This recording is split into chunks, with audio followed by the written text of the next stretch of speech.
Welcome, residents, to your front porch here at Carnwath Farms at the Administration Building. And welcome to a nice fall day, a little bit of rain, but we're seeing some change in the colors here at Carnwath.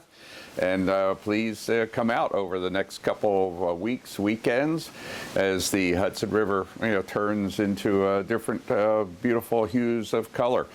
So we hope that you can come out and enjoy the grounds here and others.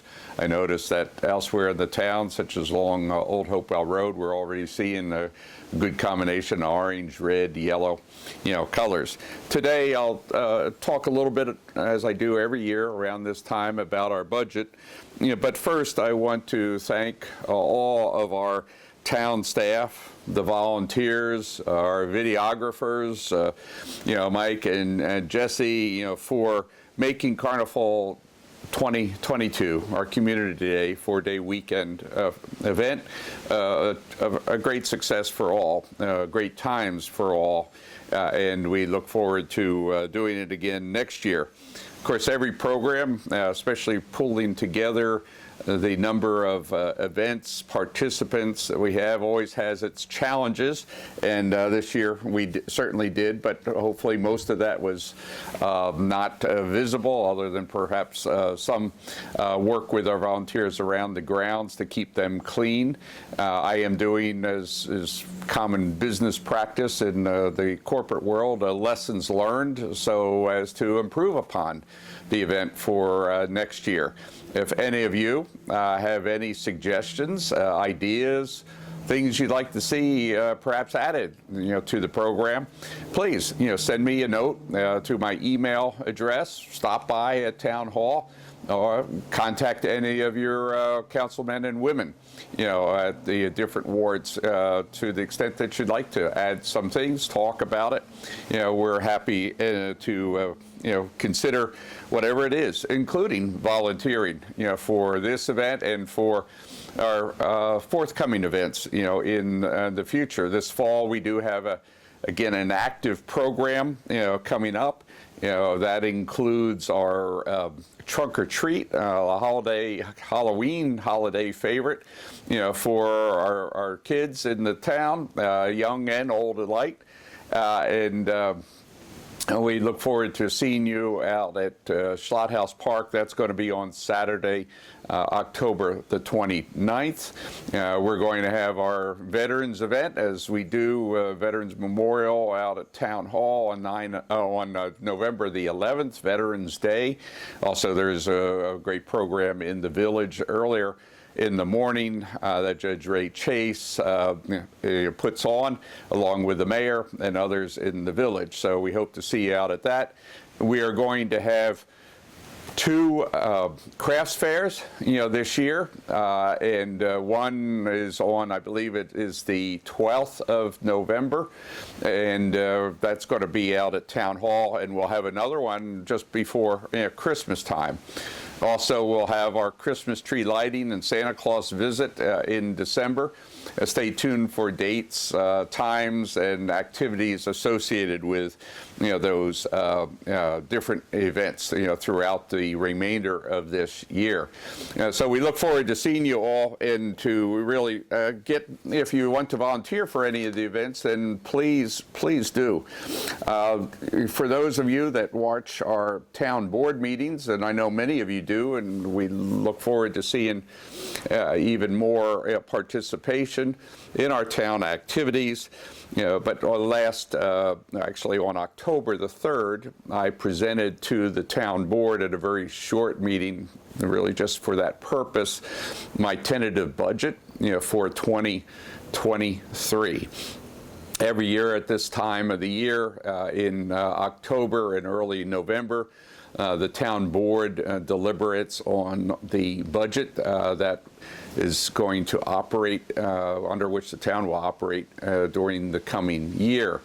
This year, we have proposed a tentative budget that is, I think, conservative, and it may be that we need to be even more conservative going ahead. The reason for that is that, as we've really seen since 2019, which was a down year economically, 2020, of course, COVID and worldwide economic problems, we've continued to see that, and therefore I've made proposals, and the board has adopted a conservative budget that has allowed us, truly enabled the town to remain fiscally solid, as well as to keep our tax rates at amongst the lowest in the entire Dutchess County in this region. But where you have concerns, I have special concerns as I follow U.S. and global economic trends.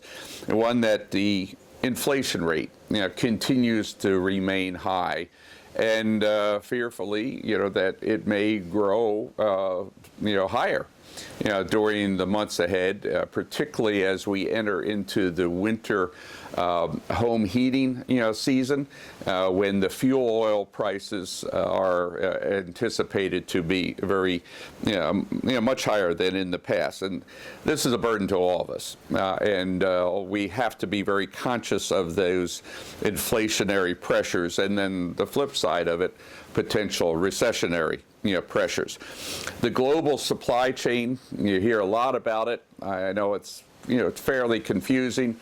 I'm involved in it because of microelectronics business, and that has eased a little bit. However, it's not going to go away, and in fact, I think it's in a precarious position as we see global tensions increasing, whether or not it's the existing war and other potential issues in Europe, Ukraine, it's East Asia, Southeast Asia, various hotspots around the world. So the supply chain challenges will continue. They've been a real challenge to us to get a lot of our facilities and parks renovated the way we hope. Higher interest rates. The Fed has made it clear this past week that interest rates will remain high, may go up slightly higher. And this, of course, drives all sorts of costs, but particularly home ownership. And the other costs associated with it, not just mortgages. Many of you have variable rate mortgages. That means that the costs are going to go up. But the cost to run the home, for eating into your household savings. Household savings nationwide and in the state of New York continue to be depleted. And so in planning our budget, we're going to be keeping a lot of that in mind. The labor market. Right now, there's still a significant shortfall. About 1.2 million, people. There's a shortfall of 1.2 million, people for existing jobs. While the numbers have gone up, we're seeing that still tremendous need. And we're seeing a lot of pressures, particularly where there are two-income families. Most families require a second income these days, and a number of those people, including many of our residents, are still without employment. Overall, we're seeing that the labor market and the earnings rate, that is, the compensation rate, is around 4.4% nationwide. I've plugged into our budget 4.5% for our union members and non-union members that work in the town. Strong wage growth, of course, along with rental increases, housing costs, help to contribute to a runaway inflation. So we're going to try to control that as well. Retail, we all know, excessively high costs, and that's related to the factors I mentioned and a number of other ones. With all these factors in mind, I have kept our operating costs for the town at a moderate level. We're largely just building in inflationary, costs, the costs that are related to the global supply chain. We're keeping the pressures on the town down. One of the ways that we are also trying to address that, and this is particularly as we see insurance, pension, operational costs, fuel for our trucks, rise, is that we've drawn down some of our B fund reserves. We have a strong, fund balance, and in fact, under the tentative budget, we're, projecting to have, a strong, in fact, possible growth in some of the fund balance. So that's why we're drawing down on the B fund. You'll remember that most of our operations in the town come out of the A fund. Over the years, the funds had been drawn down significant. I want to keep a good balance, reserve in case of a rainy day, an economic issue that could hit, the country. And so we have moved some of our funds, particularly relating to our parks and recreation, to the B fund. At the advice of council, we're able to do this. So that means that we're drawing down a little bit of the B fund, and that still is kept at then a remaining healthy level. Our board members started the review process last Tuesday, just 2 days ago, and that's because we did not have the board meeting as normally scheduled on a Monday due to Columbus Day. The next couple board meetings will continue to have those deliberations. Working with Councilman Al Casella, I asked him to do some kicking of the tires, so he's meeting with each of our department heads to further review the budgets and to see how we can make sure that it addresses the needs of those departments, as well as the tax levy issues. And again, keeping in mind, we must operate under a 2% tax cap that is mandated by the state, and that's every year. So as costs, inflationary costs rise, that puts increasing, pressure on us. But so far, under the tentative budget, I've kept, the tax rate, for this year slightly below what was for 2023. Slightly below what was for 2022. As I said, our goal is and commitment is to make sure that we can keep it at least flat over last year, and to further help everyone get through what we think will be another challenging year. Then hopefully after next year, we'll be able to see some strong regrowth. On November the 5th, that's a Saturday, at Town Hall from 10 a.m. to 12 p.m. in the morning for 2 hours, we'll hold a board meeting that we call a workshop. That is going to be looking at a lot of capital planning matters. We treat capital planning outside of the ordinary operational budget. This is when we'll have a number of the various projects discussed, and this is including the high priority projects that you heard Steve Frazier, who runs our building and grounds department. He talked to the board on Tuesday about his projects, prioritizing those amongst three categories. There's ongoing, there's ones that would need to be contracted out, such as the roof of this building and the roof for our carriage house, just a short distance from where I am sitting.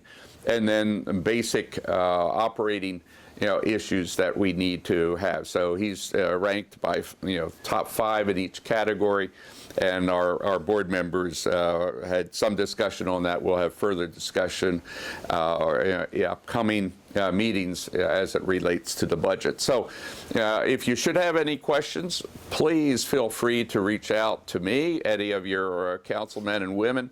That's Bill Beal in the 1st Ward, Angela Bettina's 2nd Ward, Chris Phillips in 3rd Ward, and Al Casella in the 4th Ward. So stop by, Town Hall. We have a daily number of people stopping by. And one reminder, everybody has received sewer and water bills. We'll be having a public hearing on the 24th, the same night as the board meeting, discussing next year's rates and fees. That's a public meeting coming up on the 24th. So please continue to be actively involved, participate with us, share your ideas, your thoughts, and concerns, and enjoy this fall. And until we have the chance to see each other soon, please stay safe and remain well. Thank you very much.